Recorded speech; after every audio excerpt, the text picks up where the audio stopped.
दोस्तों, कभी नोटिस किया है तुम स्मार्ट हो तो फिर ग्रोथ क्यों रुक गई है? कुछ लोग एवरेज इंटेलिजेंस के बावजूद भी बहुत आगे निकल जाते हैं। ना वो जीनियस होते हैं, ना वो एक्स्ट्राऑर्डिनरी टैलेंटेड, क्योंकि उनके पास होता है better decisions, better relationships, better money habits, better opportunities. और कुछ लोग स्मार्ट होने के बाद भी स्टक रह जाते हैं। रोहित और करण दोनों इक्वली स्मार्ट हैं, पर लाइफ को देखने का तरीका अलग अलग है और वही उनका फ्यूचर डिसाइड कर देता है। तो रोहित और करण दोनों ने एक प्रेजेंटेशन दिया। प्रेजेंटेशन के बाद किसी ने बोला तुम्हारी प्रेजेंटेशन वीक थी। यहीं से डिफरेंस शुरू हो गया। रोहित का इंस्टेंट थॉट क्या था? लोग मुझे सीरियसली नहीं लेते। तो रोहित के साथ क्या हुआ? कॉन्फिडेंस हिट, मूड ऑफ, और फीडबैक जो था वो इंसल्ट बन गया। करण ने सोचा प्रेजेंटेशन में वीक एग्जैक्टली था क्या? उसने फीडबैक को अटैक नहीं किया, उसने फीडबैक की इंफॉर्मेशन को समझा। तो सेम सिचुएशन थी, सेम फीडबैक थी, लेकिन रिएक्शन अलग अलग था। तो सक्सेसफुल लोग जो होते हैं वो इवेंट्स को पर्सनली नहीं लेते, वो डेटा समझते हैं। और भाई ये सोच ही वो शिफ्ट है जो हम सबको अपने में लानी है। अब ध्यान से सुनना। अगला प्रिंसिपल अगर समझ लिया तो डिसीजन मेकिंग इंस्टेंटली बेटर हो जाएगी। तो वो प्रिंसिपल क्या है कि successful people ask better questions. Rohit वाले क्वेश्चंस क्या हैं? मेरे साथ ही क्यों? लोग मुझे क्यों नहीं समझते? लाइफ मेरे साथ ही अनफेयर क्यों है? ये क्वेश्चंस जो होते हैं ना, ये तुम्हें विक्टिम मोड में डाल देते हैं और विक्टिम मोड में ग्रोथ रुक जाती है। और करण वाले क्वेश्चंस क्या हैं?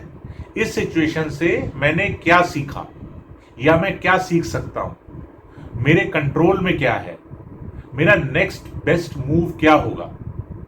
सो बेटर क्वेश्चंस जो होते हैं ना, वो सिचुएशंस को रिफ्रेम कर देते हैं। एनर्जी और डायरेक्शन बदल जाती है।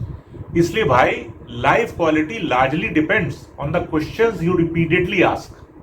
गार्बेज क्वेश्चंस पूछोगे तो गार्बेज थिंकिंग निकल करके आएगी, और वो बेटर क्वेश्चंस पूछोगे तो बेटर क्वेश्चंस निकल करके आएंगे।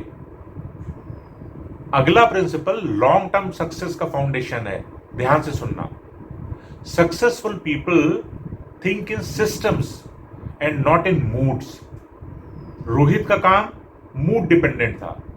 मूड अच्छा तो वर्कआउट अच्छा, मूड गिरा तो स्किप। लेकिन करण ने सिंपल सिस्टम्स बनाए। भाई हम डेली 1 आवर की लर्निंग करेंगे, हमारे वर्कआउट के टाइमिंग्स फिक्स्ड हैं, संडे की हमारी प्लानिंग फिक्स है। सिस्टम्स रिपीटेबल होते हैं, मोटिवेशन टेम्परेरी होता है, रिजल्ट्स इमोशन से नहीं आते, रिपीटेबल सिस्टम से बनते हैं। तो अब करना क्या है? अब मैं आपको 3 थिंकिंग रिसेट यानी कि 3 मेंटल स्विचेस बताता हूं। आज से इन 3 स्विचेस को फॉलो करो।